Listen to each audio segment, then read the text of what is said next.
بسم اللہ الرحمن الرحیم۔ السلام علیکم۔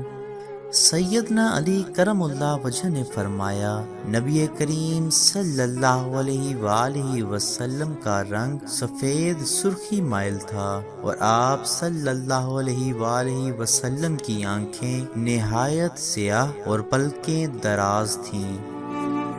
سیدنا انس رضی اللہ تعالیٰ عنہ فرماتے ہیں، صحابہ کے نزدیک دنیا میں نبی کریم صلی اللہ علیہ وآلہ وسلم سے زیادہ محبوب شخص کوئی نہ تھا۔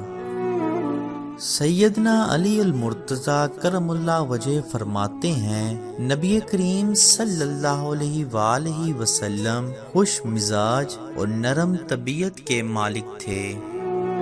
سیدنا عبداللہ بن عباس رضی اللہ تعالیٰ عنہ فرماتے ہیں، نبی کریم صلی اللہ علیہ وآلہ وسلم تمام لوگوں سے زیادہ سخی تھے۔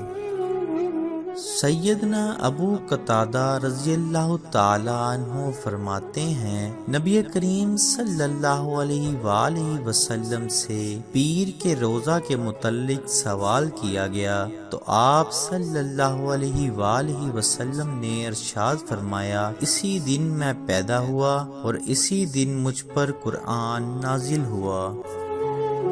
سیدنا انس رضی اللہ تعالیٰ عنہ فرماتے ہیں، اللہ کے حبیب صلی اللہ علیہ وآلہ وسلم جس دن مدینہ میں تشریف لائے، اس دن شہر مدینہ کی ہر چیز روشن ہو گئی۔